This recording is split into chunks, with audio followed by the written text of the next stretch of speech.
Britt Nicole, how are you? Nervous. Yeah, I'm nervous too. I've never done this before. Nervous. Shoulders are kind of tight. Why? I don't know. Rocking out on stage, I guess. After a while, do you just want to I like... need to stretch. Most people do stretch. I never stretch. Why don't you stretch before? I don't think about it. I don't stretch. I don't warm up my vocal. You know, most people Yeah. do like these runs. And so, sometimes I do ones like, woo! So it doesn't crack like that. That's the only one I do. And that's the only But time like that... I've seen Skillet and they're always like stretching and like, but they rock like hard. So I think they probably have to stretch. I don't rock as hard as Skillet. So you've been doing this forever and a day now, or so it seems. Because I mean, you were this tall, and now you're just a little bit taller. Is this what you thought that Britt Nicole was going to come to? I had no clue. I mean, I started singing when I was 3 years old, and then I started like singing my youth choir when I got older, and then I sang in a group with my brother and cousin. And I loved music growing up, but I didn't ever say like I want to be an artist.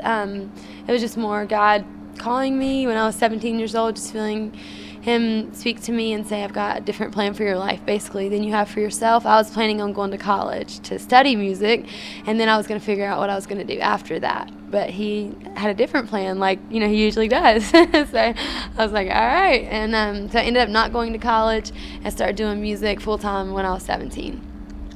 So Right out of high school. Now you look at it, and obviously there's a lot of things that girls are going through. These, I mean, they've been doing it forever. Being 17 or 16 or 15 and dealing with weight issues or dealing with, are these things that you see that girls are constantly struggling with, and they're coming to you and saying, hey, Britt, you know, I'm dealing with all this stuff. What do I do? Yeah, I mean, every concert, every night, whether it's, I mean, not even just concerts, email, MySpace, Facebook, all that stuff, messages all the time of girls who are dealing with all the things that you named, and they're not I think like they probably feel like they don't have anyone to talk to, because it's interesting that they would reach out to me, you know what I mean? Like, I don't know them, but for some reason they connect with the music. They feel like, okay, this girl, I think she might know what I'm going through and maybe has an answer. And sometimes I don't have the answers. Sometimes I'm sitting there like just praying, Lord, what do you want me to share with this girl, whether it's at a concert or through a message, you know, online or something. But yeah, every night I have girls who come up and who are dealing with hard issues. And I was sharing a story with a guy last night.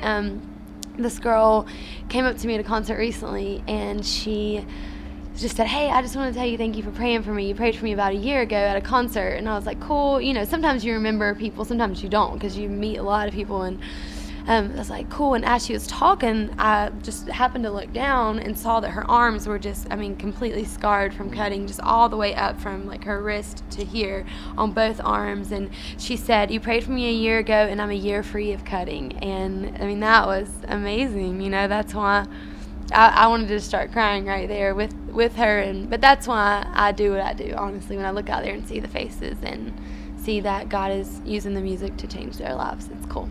Do you see pressure then, because you're still so young yourself, that these girls who are at whatever age are coming to you and wanting to talk to you and tell you about these issues? Yeah, I mean, like I said, sometimes I'm standing on stage dealing with stuff myself, and I'm praying like, just God, use me. I mean, even today at the concert, I was like thinking of things that are going on in my own heart and in my own life, and I just pray, God, get past me and let them see you, you know. And that's what I do when they come to me, is, Lord, you give me the answers to share with them. I don't know what to say. It comes only from me. One of the newest singles that you have is Walk on the Water. Can you talk a little bit about Britt Nicole and Walk on the Water? Yeah, that song is, yeah, it's been speaking to me a lot lately. I share the story behind it. When I was writing it, I was thinking of my mom. She always had a dream to open up a girls' home. She never did it, you know, would always talk about it, and then eventually got to the place where she was tired of waiting. And like the song says, what are you waiting for? Basically, now's the time for you to be used by God. Don't wait. And so she decided 5 years ago to open up our home. Young girls started to come and live with us who were addicted to drugs, who were in prison, who were on the streets, and I just have seen their lives change in an amazing way. So, oh, there you go. I just spilled some water on it. Boom. Just like throw it in your face as I'm talking. But originally the song was written about her, but recently, and I find this in all my songs, somehow they turn around and they're like, boom, like right back at my heart, you know. It's just been speaking to me about having faith.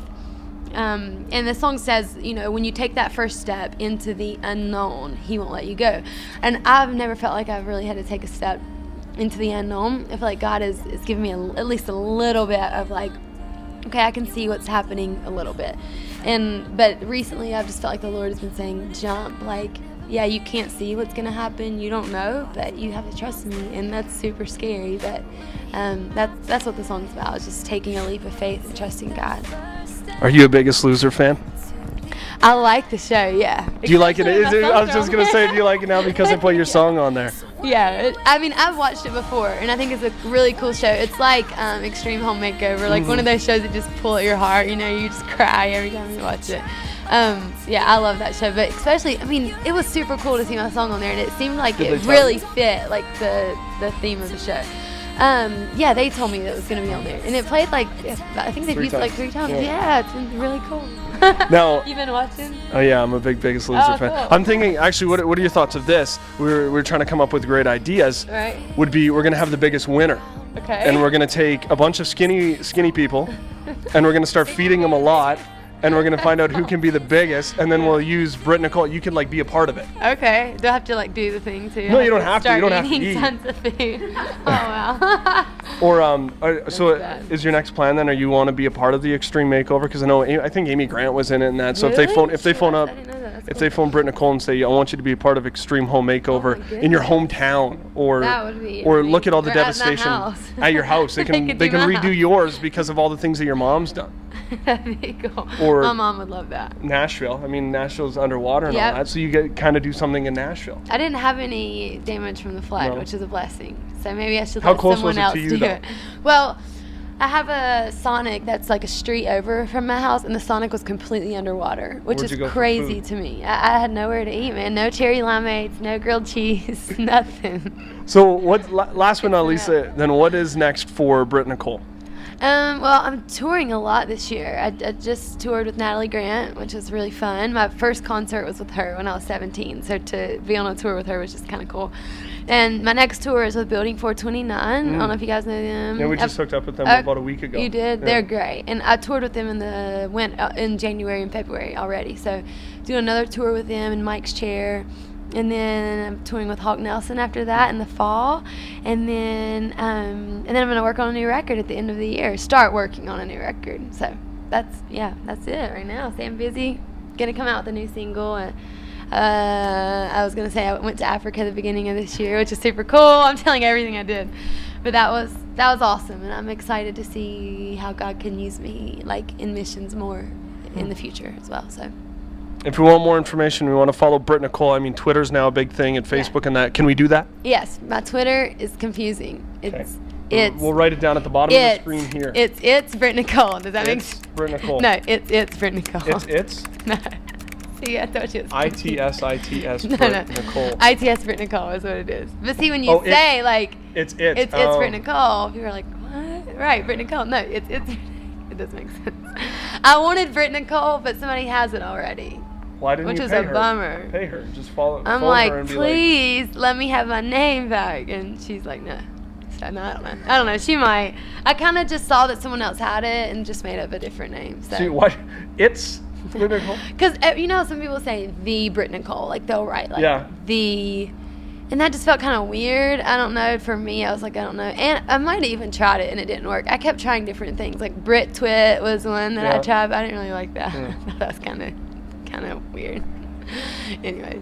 So, it's Britt Nicole is my Twitter. Facebook is facebook.com/itsbrittnicole because I wanted it to match my Twitter. Of course, that makes more sense now, yeah. So more people can recognize it. And then I have one, facebook.com/BrittNicoleMusic. We're trying to join the two. But it's Britt Nicole Music. Just Britt Nicole Music. Makes sense. We're trying to join the two right now because everybody keeps saying I have too many friends on the one and they can't. Oh no, poor you.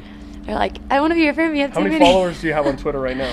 Well, if you have a fan page, you can have as many. If you have a music page, you can have as many followers as you want. If you have a personal page, you can only have 5,000. Really? And you surpassed 5,000? On the personal one. Then on the other one, it's like 18,000 or something. Not that many. I mean, most people have like don't know, like 40,000 or something. I'm not that cool. Well, Yeah. you got more than I do. No, I'm gonna start. That means you're really I'm not erasing mine. It's gonna be now. It's Johnny on the spin. It's I'm throwing it out the window. I like it. Thanks for taking the time today. So when you get the chance, are you gonna take it? There's a really big world at your fingertips, and you know you have the chance to change it. 105.9